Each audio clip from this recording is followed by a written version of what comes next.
Welcome, everyone. My name is Reverend Brianna Elene, and I am delighted to join you or have you all join us today as we talk about hopeful futures. I am the director of ecumenical innovation and justice initiatives at the Wisconsin Council of Churches and do a lot of our work around resourcing congregations.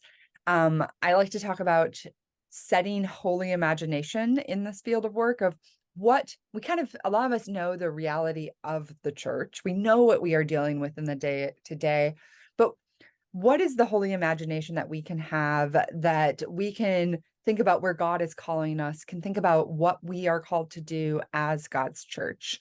And so I am delighted today to be joined by Reverend Diane Kenaston. And we are going to be doing some of that holy imagination work. Throughout the webinar, please feel free to use the chat. You can either drop it in the chat, and I invite you now to share your name and where you are joining us. And even if you want to share one reason you showed up today, that would be great.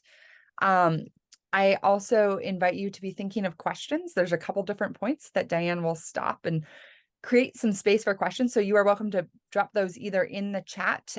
Just make sure that you have to click on the little drop down that says everyone, so that everyone can see it. And then also, so you can either drop a question there or you can drop it in the Q&A section. So let me introduce Reverend Diane. Reverend Diane Kenaston, she/her, is a clergy coach and co-founder of the Good Friday Collaborative, an ecumenical ministry supporting congregational leaders whose churches are faithfully concluding existing ministry. This could include closing, merging, relocating, right-sizing staff, or restarting. During her decade of experience pastoring United Methodist churches in West Virginia and Missouri, Diane led a church merger and facilitated the sale of 2 parsonages and a charge realignment. She now coaches others through adaptive change. Diane is passionate about cultivating communities of justice and peace, and her ministry is grounded in family systems theory and asset-based community development. She currently serves as the board secretary for Young Clergy Women International. Diane and her clergy spouse have one very energetic 4-year-old child, and they recently moved from Cambridge, England to New Haven, Connecticut. Thanks so much for joining us today. Thank you, Brianna, and thank you to the Wisconsin Council of Churches. I love the holy imagination work that is being done here. So I'm here, as you might have guessed from Brianna's introduction, because I support congregations with uncertain futures. And accompanying a congregation concluding ministry was some of the hardest and holiest work that I've ever done. And my calling now is to support others doing the same hard and holy work. I co-founded the Good Friday Collaborative, as she mentioned, and this means that we resource congregations who are reimagining their futures, that holy imagination that was referred to earlier. Brianna, are you able to share the PowerPoint for today?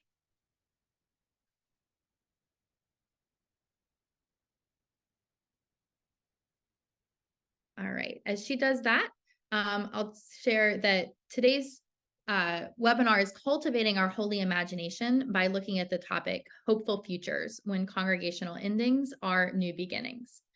And you might be leading a congregation with an uncertain future. I am looking at some of your comments here in the chat about what brings you here. And you may be struggling to pay the bills or questioning whether spending so much on a building and keeping the lights on is faithful stewardship. Your people may be tired. It may be harder and harder to get volunteers for key positions. And you may be wondering how much longer you can continue on the trajectory you're on. At the same time, you may be doing amazing ministry. The numerical size of your congregation might not reflect the spiritual vibrancy of your faith community.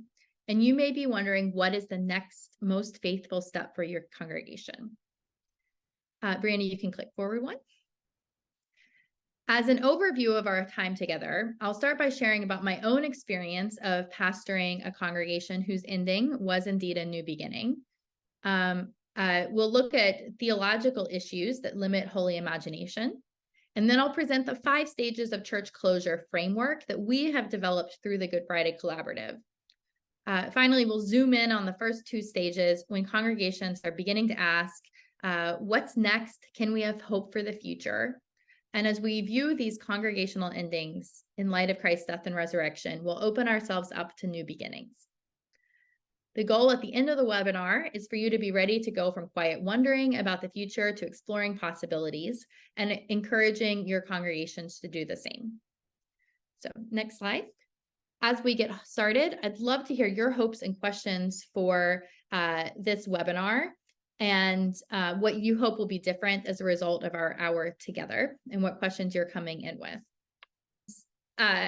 I am just seeing here, we've got people in the search process for a pastor. We've got people who cherish this these conversations. We have the Gail Irwin, who literally wrote the book on church closure. So thanks, Gail, for being here. We have people looking for ideas for struggling churches. And so we'll continue to look at all of these as we go forward. So the next slide here is a picture of the United Methodist Church that I served in St. Louis, Missouri. And this picture was taken just a few years before we merged with another congregation. And I loved this church and its spirit-filled ministry. I think, for example, of a man with mental illness who joined the community. He was housing insecure, and the church helped him to move into stable housing. At his baptism, he testified, "I always knew that I was a gay man who loved God, but I never knew before that God could love me." And I'm sharing this because these congregations that complete their mission, they're faithful congregations. The Holy Spirit is at work in them, and the Holy Spirit is our guide in discerning whether to conclude visible ministry. When a church chooses holy closure, this is completing the mission, not failing in it. Next slide. At the same time that this congregation faithfully lived out the gospel, they were in the midst of numerical decline that had started half a century earlier. On these charts, you can see the green and blue lines in the bottom left. It shows this particular church's attendance and membership from its founding in 1910. And you can see the high point of attendance in 1950 and the high point of membership in 1960. Now click again. Now you can look at this graph, which is an orange line showing church membership from 1910 to 2020 from another source, from the United Methodist Church and its predecessor denominations in the United States. And this graph was really helpful for our congregation in contextualizing their local story within broader religious trends. And then finally, next graph, my church looked at this dark pink line graph. And I think this might actually be the most relevant to a local congregation. This showed the number of residents in our municipality. And again, the high water mark was in 1960. Every local church is part of a larger system. We can't control the external factors. And what we can do is to intentionally adapt, shaping our lives and communities within these bigger patterns. This perspective can help to reduce the feeling of failure within the local church, because we're all doing the best we can with the resources that we have in front of us. So this was our status in 2020 as the pandemic started. And COVID-19 did not change the trajectory that we were on, but it accelerated it. What then were our options?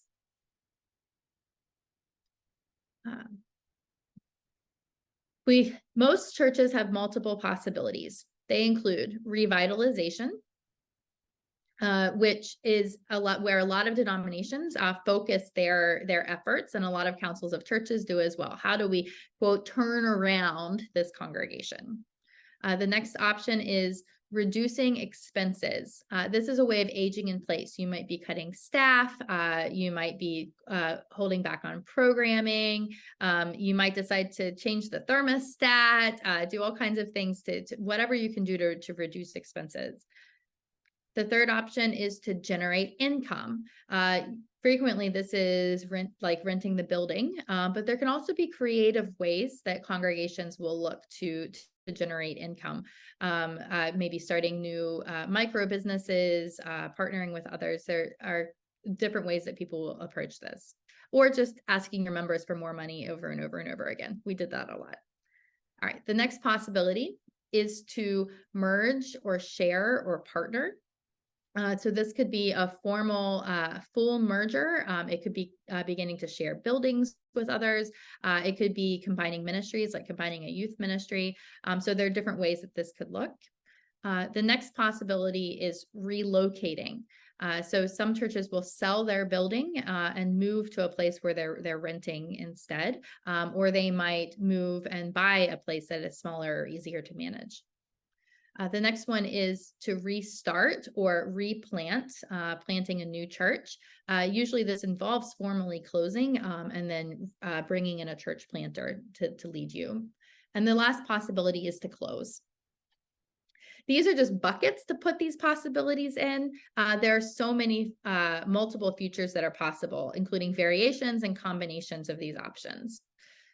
The Wisconsin Council of Churches has just released a video about a congregation partnering with a community foundation. And that foundation will renovate their building and then use most of it for childcare and the arts while the church continues to use part of the building. Other churches may want to form ecumenical partnerships with a church from a different tradition. And when I was living in England, I was working as the county ecumenical officer for Churches Together in Cambridgeshire. And there we had a lot of congregations from different denominations that had become local ecumenical partnerships where they were formally merged across denominational lines. Other congregations might want to close and make significant legacy gifts. Others might want to convert the church building to affordable housing. And again, the Wisconsin Council of Churches is leading the way in talking about this through your housing summit. And decisions like converting property to affordable housing can take a very long time to implement. This is why it's important for congregations to begin hard conversations now about the trajectory you're on and the congregation's openness to major changes. Mark Elsden, who spoke at the Wisconsin Council of Churches Housing Summit, calls this the pre-planning stage. This is when you lay the groundwork for all the big changes to come. And you begin to proclaim the gospel that endings can become new beginnings. So as we look at these possibilities, I'm wondering which ones appeal to you most, which ones feel the most faithful? Which of these possibilities have you seen in action? Go ahead and just type those into the chat, and you should now have an option to click everyone for this. So we've got a couple of people who have also been able to share that they are looking at closing, or they've already walked a church through closure. The church is at a major turning point. Churches in between settled pastors, a small membership church that's relying on endowment money. And sometimes we have judicatory leaders who are working with multiple congregations, and that's a special place to be involved, because if you're leading a group of churches, how do you come alongside congregations that need to start these discussions without making them feel trapped or forced into what you're doing? Yes. Marie writes, holy closure, that many see it as a failure, but it's quite beautiful to come together and say, well done, faithful servants.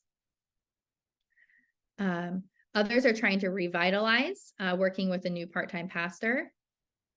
Others are reducing expenses and generating income, but looking at the building and considering relocating, trying to revitalize.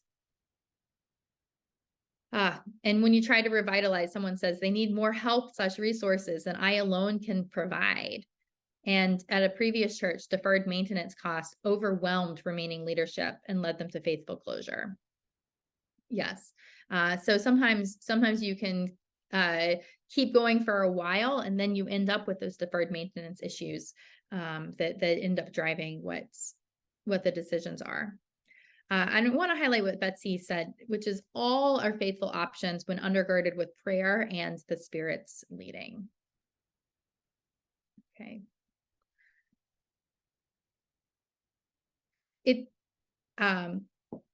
They all can be faithful and they all can be really hard. Trying to revitalize can be enormously difficult, an incredible investment of energy, and changing and the way that things have happened in the past. It can be so difficult to let go of others, like cutting staff or programs. If you're renting your building out or sharing or partnering, you're ending your own autonomy within the space. These are losses, even before you get to relocating or restarting or closing. And these losses are also opportunities for new birth and new life. So next slide. In the case of the church that I served, the church's first choice was to conclude their existing ministry and plant a new multiracial LGBTQ affirming congregation. And this would have been a restart and relocation. But the combination of the pandemic and denominational uncertainty meant that didn't happen.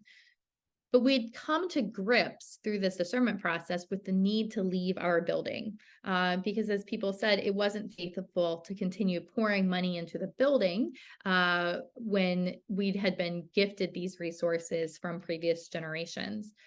And so we eventually merged into another congregation, and we called it our second birth. Following the flight of the Holy Spirit, we were born again into a new story. And the next slide.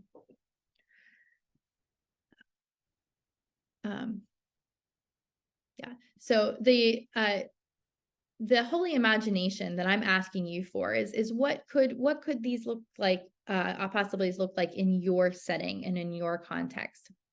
And one of the first things we have to do in this holy imagination is to reflect on death and conclusions and endings. This picture is from a cathedral in Norwich, England, and it asks all those who pass by to remember death, a spiritual practice called memento mori. And it's a practice that I want to start us in today with this conversation, because I think everyone who thinks about church life should be reflecting on what does it mean for a congregation to die, but for the body of Christ to continue on and to be resurrected. Within my own denomination, as I told a colleague that my congregation was considering closing, she was like, "But our job as pastors is to grow the church." And later, a denominational official who was supposed to be helping us close and restart, he shared with me that he always walks out during the annual conference's remembrance of closed churches because he, quote, refuses to celebrate failure.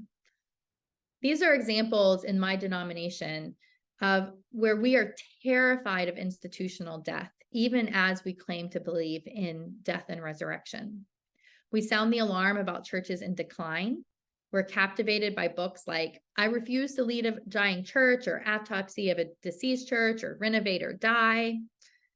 And in this mindset, when we're witnessing the death of Christendom, of our denomination and local churches, our response is blood, sweat, and tears in the Garden of Gethsemane, praying, "Let this cup pass from me." We believe that resurrection can only take one particular form, and it involves skipping death out of the sheer force of our own will. This is not being open to the holy possibilities, the holy imagination that God calls us to. And it means that our faith claims about death and resurrection are at stake. So I invite you just to share briefly in the chat some of your own questions about what is at stake in this conversation. Like, why is this important for churches? Bonnie has written, it's a death-denying culture. Absolutely. We have another church talking about finding a full-time pastor to share rather than having two part-time pastors. We have others looking at about restart, what it can be look like and how is it done. So what are some of the theological and practical issues at stake as you consider these possibilities?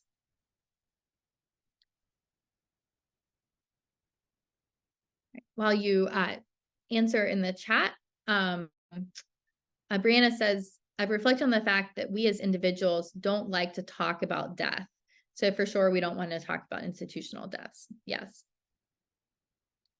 Pat has mentioned restart, and what does that look like and how is it done? Pat, depending on your denominational background, sometimes it's called restart, sometimes it's called replanting, sometimes it's just planting following the closure of a church. There is a book called Legacy Churches that specifically urges congregations to pursue restart. And in a restart, typically the congregation will completely close and have its lights off, be shuttered for 3 months, 6 months. There's a period of completely ending what there's been before. And then a church planting pastor will come in and begin planting something completely new. And the former congregation may be part of this, but they're in it at the same equal level as everyone else who's new and coming in to help plant the congregation. And so it really does take a complete rethink of everything that's happening before, because you're not making small changes, but you are in fact planting a brand new church using the assets and resources of the previous church. And another book that talks about restarting is the book Vital Merger. And in that case, you would have two congregations that close and then they come together to plant a new church that is not in either predecessor building, does not have either predecessor name or pastor, but is a completely new thing that the two churches are deliberately choosing to close and to start. All right. So those are some of the background pieces that I'd like for us to continue thinking about as we go through this webinar, which is what are the theological issues at stake? Are we able to tell the truth? Are we able to have hope? And then some of my own story about how can we continue to be open to multiple possibilities as each being faithful opportunities. So I want us just to keep it a holy indifference towards all of those possibilities as we think, God, how could you be calling different people into this? So I want to move on to the 5 stages of church endings, which is a framework that the Good Friday Collaborative has developed. And we call this the stages of church closure, but this applies to congregations going through merger, restart, relocation, or other options in addition to closure. In stage 1, we call this quiet wondering. This stage can last for months or years. This is when the question about the church's future is in the air, but unspoken, or only acknowledged in hushed whispers or private conversations. I am assuming that almost everyone here is in stage 1 or has or is connected to churches that are in stage 1, this quiet wondering stage. In this case, resources are dwindling, members are aging, conversations among members revolve around those who haven't come back, wondering if they ever will. The church, quote, just isn't what it used to be. You might be drawing down more and more on your investments, having hard conversations, and there sometimes can be really high anxiety and blame and shame that are happening during all of this. And in the midst of this time of quiet wondering, this is sometimes when church leaders are reaching out to others, attending webinars like this, and saying, what's what's happening? Is there any hope? During my first week at the congregation I served that eventually merged, an earlier member of the church came into my office and said, "Welcome, we're glad you're our new pastor, and we need to merge with the church down the street." I did not want to hear that during my first week. And I wanted to focus on the positive. I wanted to look at our trajectory for revitalization and reversing the trend. But within a few months, I was texting clergy mentors. I was saying, "How do you keep going? What do I do? Like, it seems like we've tried everything. They've tried everything, and here's the trajectory that they're on." And in the midst of all of this, the decision to do nothing is still a decision. And so courageous leaders need to engage in honest conversations about systemic health and longevity. This includes and requires the spiritual discipline of truth telling. Since the future isn't written on the wall, since there are multiple possibilities to be explored at this stage, congregations may have some ability to change their trajectory, or they may have some ability to choose their trajectory. But in the midst of all of these conversations, this quiet wondering, I would encourage you all to never use closure as a threat. So don't say things like, "If you don't change, you will die," because dying is a change and it can be a faithful change. And how we talk about closure in this stage will affect a congregation's willingness to consider it later. Okay, so this leads to stage 2, which is naming and normalizing. This stage also lasts for months to years, and this is where I want to focus our conversation today, because it's during this time that we normalize legacy conversations. It's when we actually engage the person who comes into our office our first week there and says, "Hey, I think we should merge." We're just normalizing things, though. We're not pushing anything. We're just floating the idea. We're saying this can be a faithful option. During this time, we can talk about other churches that have made faithful decisions to close. You can call them saint congregations. You can share resources from the Wisconsin Council of Churches about how other churches are figuring out their futures. You begin to name possible futures out loud and build the stamina to say words about closure, about big changes, about leaving the building. You begin saying all of this more loudly and more often. And through this, we show that congregations in numerical decline can have conversations about our trajectory without shame or stigma. We can cultivate hope and trust in what God is doing. Compare this to an individual creating an advanced medical directive. You don't know when you'll need it, and hopefully when you're filling it out, it's not imminent. But instead, you spend time talking theoretically with family members and friends about your own medical wishes. You might talk about how you've seen someone else face death and compare it to what you want for yourself. You ask questions of your doctor, your nurses, and hospice chaplains. You might go to a hospice seminar, read Being Mortal in your book club. It's so much easier to fill out a living will or name a healthcare proxy after you've had multiple conversations about it. And if you decide later to update it or change it, great. The important part is to keep communicating. One of the greatest tragedies that I've witnessed as a pastor is when family members don't have these conversations. They end up in the intensive care unit trying to decide whether to continue on life support. And that makes saying goodbye so much harder. In contrast, it's of great comfort to the family when they can say, "We've talked about this and prepared for it. And even though it's hard, we know what to do." Naming and normalizing is a best practice for individual end-of-life decision-making. And it's also a best practice for communal endings. So, courageous church leaders will start these conversations even though it may feel uncomfortable, or it may feel like an admission of failure, or may feel like the wrong time.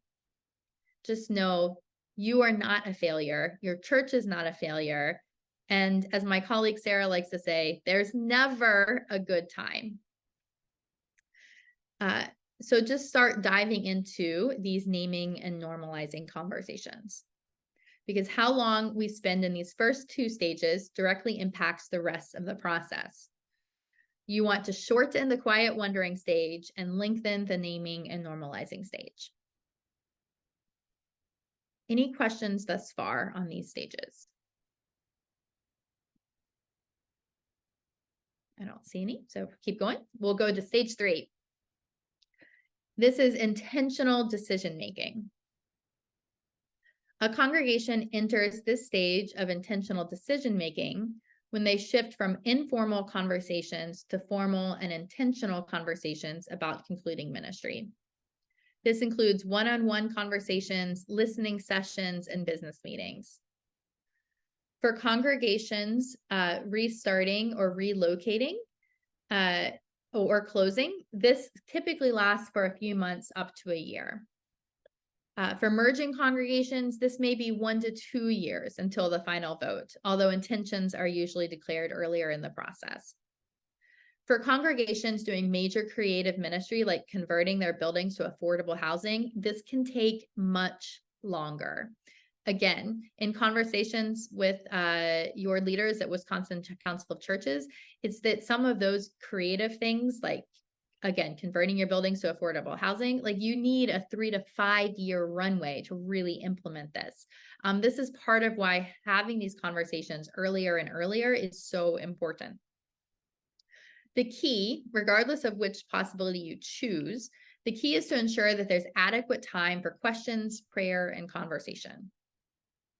And an obstacle into this process is when you've spent so long in stage 1 that you've run out of resources to continue ministry, and then decisions need to be made quickly. So the shorter the timeline you have with the resources that you have left, or other external factors like when a pastor might be leaving, or if you're, say, United Methodist, the appointment season ends, the shorter the timeline, the more intensive this stage 3 is going to be. And ideally, you need to leave time between conversations and business meetings for prayer and discernment while not abandoning other areas of ministry. Another obstacle that comes out in stage 3 is that people who were not active in stages 1 and 2 might be surprised and angry. People can come out of the woodwork to voice disapproval and grief. And again, this is where naming and normalizing things in stage 2 as broadly as possible will be a big help.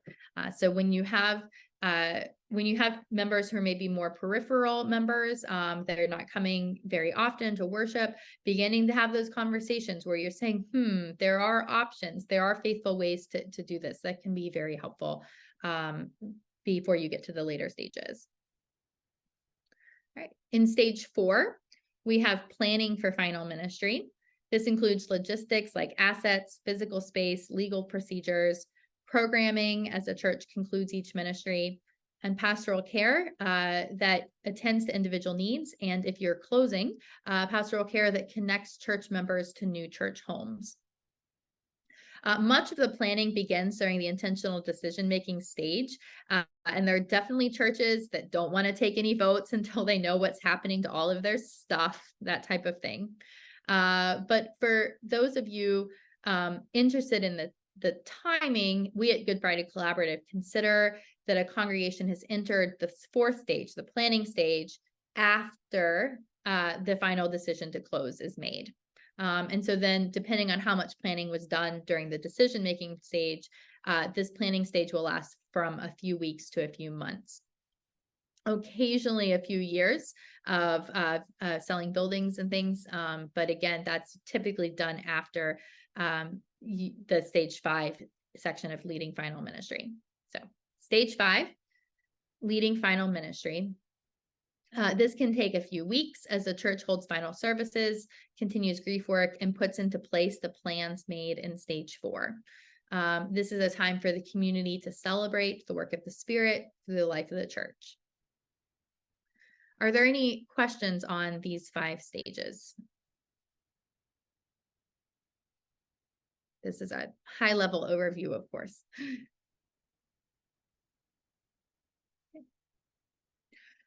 So let's I wanted then to get into our questions, overall questions and conversations that we want to have. We have in the chat someone noting that there's a strong culture around the idea of young pastors being the ones to do this work for our local congregations and the wider institution. There's a really helpful book by Gail Cafferata called The Last Pastor that actually looks at the demographics of clergy who lead congregations through concluding ministry. And she does find that there are young people and also people who are able to approaching the end of their ministry, about to retire, who tend to do this. Also, it tends to be women, and so that's one of the questions that we have around closure. But we also do have a bias sometimes that restarts and church planting and things like that are also done by young people.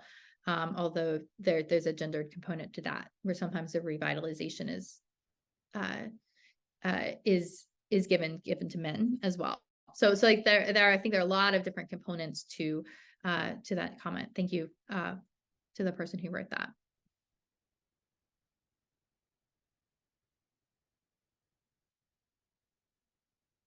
Okay, scrolling back through our original questions here. Go on. I was going to say, I have a question as folks think, if you want me to.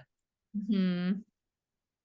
Would you be willing to talk about, as someone who has walked through this process, both as a local pastor, but also now as a coach walking through it with many other people, how do pastors and church leaders care for themselves in this process? Or how could judicatory leaders, since we've got a few on the call as well, what does self-care look like through this process, or what could it look like? Yes. Well, I'm actually going to start with the judicatory leaders because I think that they make a huge difference on this. And we do work directly with judicatory leaders sometimes.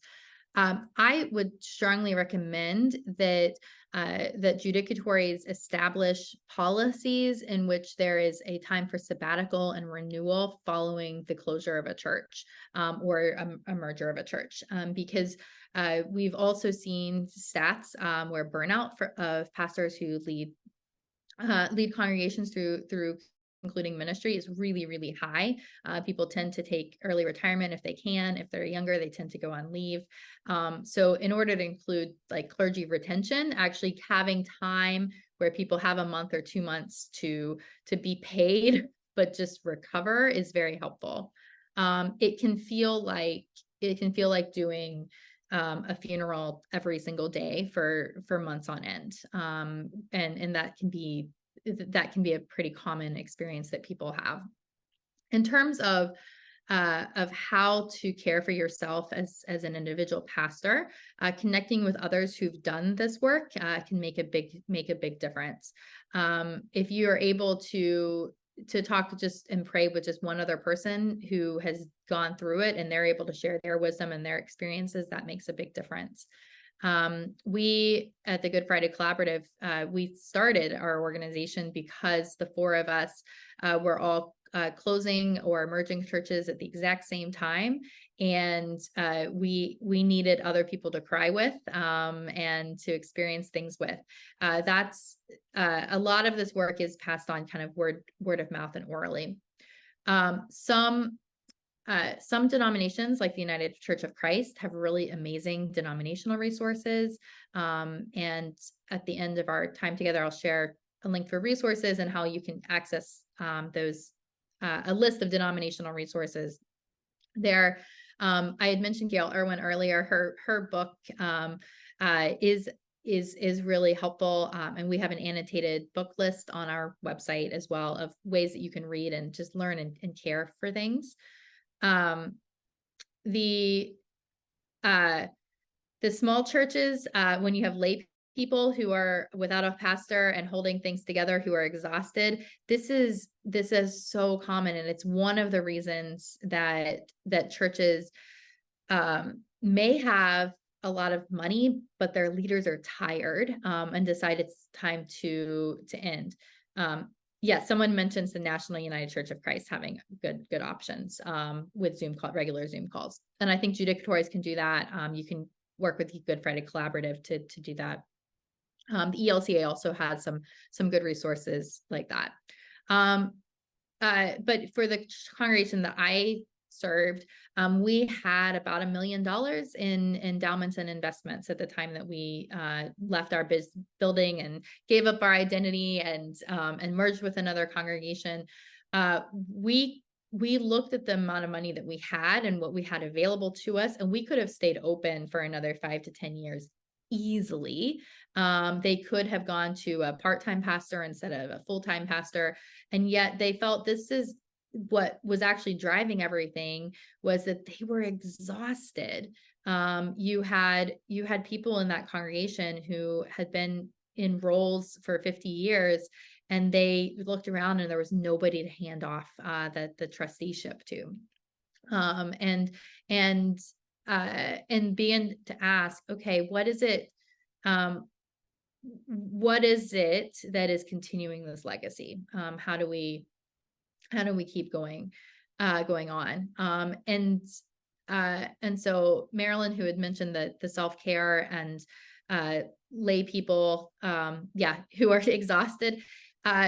One of the things to really watch out for is what's called over-functioning. And this is when a couple people in the system end up doing all of the work to keep the system going. And overfunctioners sometimes get a bad rap, but they're usually coming from a really good-hearted place of saying we don't want this to fall down, not on our watch. We want this to keep going. And so as other people underfunction, the overfunctioners just keep doing more and more and more. So changing that culture where the leaders in the church are able to say, actually, we're going to take a rest. Actually, we're going to have a sabbatical. We might need to leave names blank on our annual nominations rather than just writing the same person's name in 100 times. That we're going to be honest about where we are, and honest about whether or not there's anyone else to pass the baton to. We're going to really hold a mirror up to ourselves and say what is feasible, and where are we now. And it's okay. It's okay to age in place. It's okay to say we're just going to reduce expenses and do minimal things. I think if you are consciously choosing that, and if you have the conversation, you may learn that the other people in your congregation and your community don't actually want to do that, that you would rather have a death with dignity, and be responsible for, be responsible for moving this conversation forward, instead of just kind of closing everything down and waiting until there's the last person to turn off the light. So again, I do not push for one particular trajectory in any given situation, but I think it needs to be chosen consciously, whatever it is that you're choosing. So go ahead. Diana.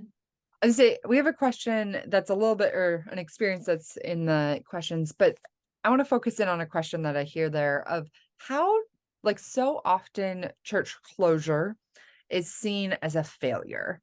I think you even mentioned that in your presentation, like pastors, oh, well, you pastor didn't save the church, you failed. Like, that's the American mindset. We have this American success mindset is what's named in the questions. Can you talk a little bit about that? How do you counter that? Yeah. So the American success mindset is it's everywhere. And this is a bit of a self-care thing, but having a good spiritual director makes a huge difference. To keep reminding you that you didn't get into this ministry to grow the church. And it's not all about numbers, but sometimes it's about how we die. church closure raises a lot of questions like, am I a failure?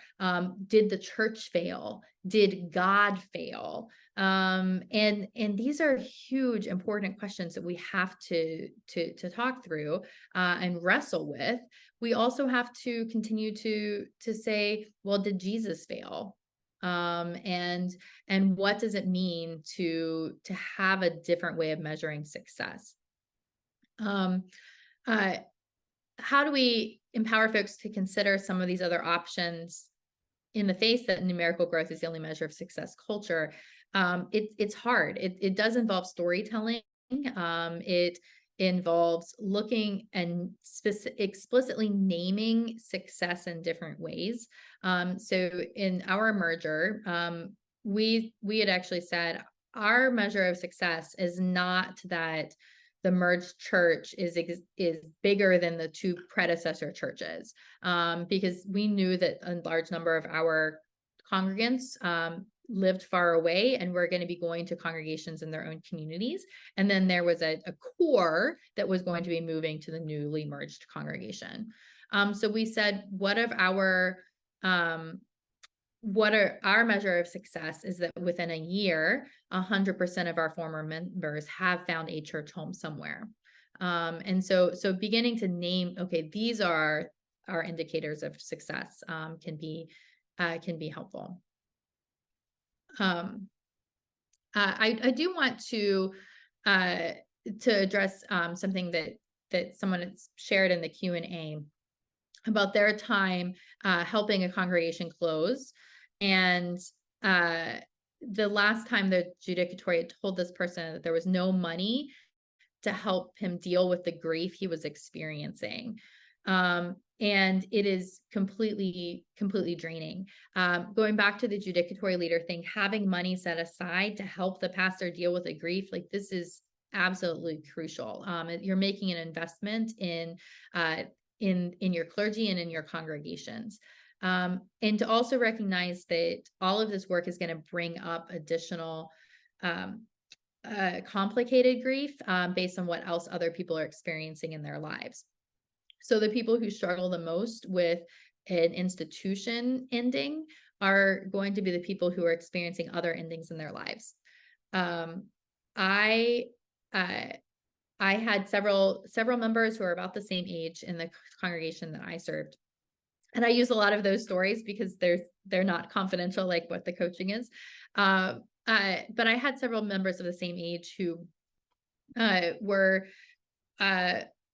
approaching our merger completely differently. And when you looked at how their family systems were functioning, one of them had made the deliberate decision to sell their family home and to get rid of things and to move into an assisted living. And they had said, this is our gift for our kids, that we don't want them to clean up after us. Like that was how they were approaching their aging. Another person who was struggling a lot had been forcibly taken out of his home by his children, had his credit card taken away. His kids took over his finances. He didn't feel like he had any choice in the matter whatsoever. And then his wife was declining, and he wasn't able to care for her. So and his I think his alma mater, like his college, had just closed recently as well, right? So you have all of these changes that were being imposed upon this man. And so when the congregation was talking about closing, it was one more loss on top of many other losses.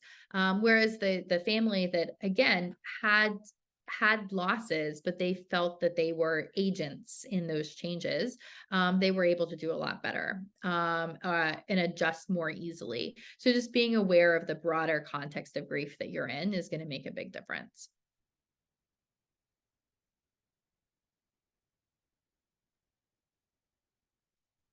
Well, actually, I have one more question. I have lots of questions, but I'll just ask one more. Could you share a few stories of what like that life after death might look like? You've kind of very broadly said a few examples, but what does that look like when you make this major decision to close, merge, redo your building. What could that other idea or that next phase look like? Yeah. So for me personally, I find myself thinking with the Good Friday Collaborative that this is an opportunity to help others to go through what I went through without feeling like I had a lot of guidance. And so um, there's an opportunity for helping others that is an area of rebirth and renewal. But beyond that, I actually see this work as being part of the broader transformation of Christianity in the West. So we are experiencing the death of Christendom, and people have talked about this for a generation at least. And we're seeing a complete shift in what does it mean to be faithful, and how are we living out the gospel? We had this anomaly in the 20th century in which lots and lots of churches were being built, and there was a social pressure to go to church, and you had the post-war era and the baby boom, and so we had all of these like social forces that made us think that this was the way to be church. And now we're getting ready to see new forms of church emerging. And so what does it mean to help end and help have a good death for these churches that had an important and valuable service, and yet the new forms of Christianity that are emerging are going to look very different. And so being part of that larger picture is part of it for me. To zoom in very specifically, though, I think that it's when a church member who is utterly exhausted from trying to run the children's ministry, is and has been working with one or two kids and has just been pouring their heart into it and is doing incredible work. That person goes to a new congregation, and they don't feel that they have to say yes to keep the children's ministry going, that they have the freedom to say no, which is how they really get to say yes. And that the children are able to interact with other kids who are also learning and growing. That there are ways that those shifts happen for individuals where they're no longer carrying the weight of the world on their shoulders. Okay, so I want to highlight a couple things that are coming up in the chat. One person says, someone said to me last week, how many churches in the Bible are still in existence? They were never meant to go on forever. And yes, all of those letters that John wrote to the churches in Revelation, how many of them are still here? These are good words, but the faith lives on. Okay, our faith in Jesus Christ goes on, even if the individual congregations do not. We have to grieve the past and the good old days and letting go. Yes, these are all spiritual disciplines. And I also think that part of the new life is learning how to say goodbye, and then to be able to apply that in other situations we're in. We have a question for advice for churches on a multi-point charge. A congregation feeling insecure that the closing is a strategy to improve the other congregation. It's like choosing a favorite child between two congregations. And how do we keep going with one while closing the other? I remember serving a 2-point charge and talking to my district superintendent about some of those challenges, and him saying, Diane, this is by definition a triangle. You've got the two pastors, the pastor and two congregations, right? And trying to recognize that, navigate that triangle, it's always tricky. When the congregation feels agency in the decision to close, and they don't feel that the closure is being imposed from above, that is going to increase their confidence and decrease their insecurity. So if the closure is coming in as a top-down decision, then it makes sense that they are going to start interpreting that from a negative lens, and say, oh, this is a strategy to improve the other, or they want that one to survive or thrive. When the congregation is able to claim it for themselves, then it's going to make it a lot easier. So if you are in a polity, and it sounds like this person is United Methodist, if you're in a polity where there's authority I from the think we just outside. lost your sound. I'm not sure what happened. Can you hear me There now? we go. Yes. Right. So if you're in a polity where the outside decision makers are seen as a threat, then you might need to be very strategic about how the conversations are hosted. Like, it might be better for the lay leader of that local church to be leading the conversations, or it might be better for the pastor to be leading that conversation, again, depending on how it is, rather than having, say, a district superintendent come in, just depending on how those relationships are happening. So looking at looking at those power dynamics is going to be important. And then helping people to claim it for themselves, and to allow for grief. The other work to be done is with the church that's continuing, and to really talk about some of the grief, some of what they're going through, and celebrating how the other church is making a courageous decision. So you're not going to,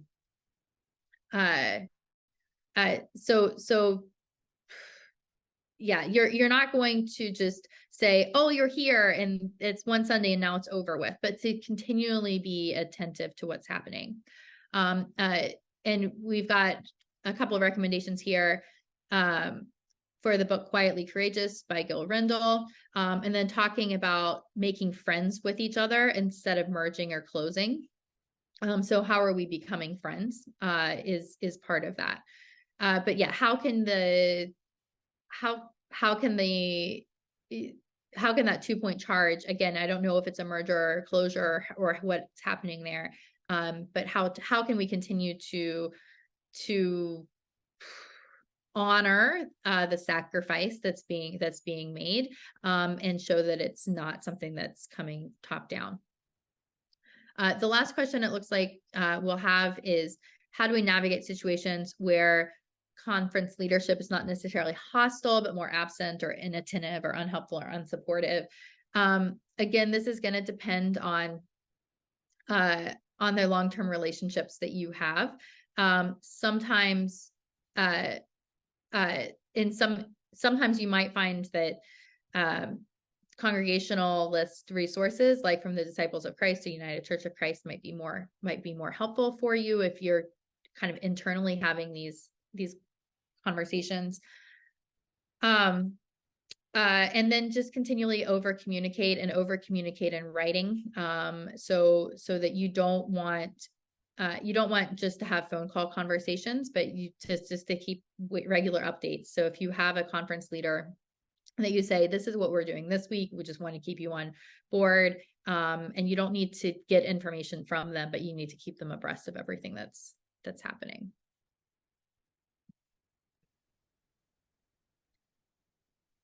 Well, thank you, Diane. I know there's a few more questions that are percolating, but unfortunately we've hit the end of the hour and we want to respect that. I am dropping in the chat some ways to be in touch with the Good Friday Collaborative.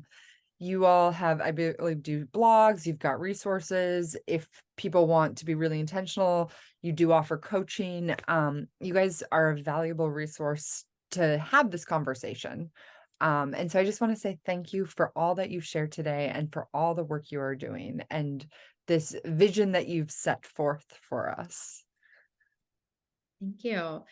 And could we read the one comment that we have here right at 4:00 then?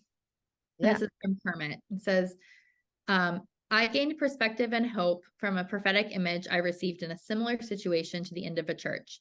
The wind, the Holy Spirit, blowing upon a dandelion puffball, a mature and terminal congregation, to send forth seed, the members, to bring forth fresh life in new places. So thank you so much for that image, Kermit, and thank you all for your wisdom and questions today.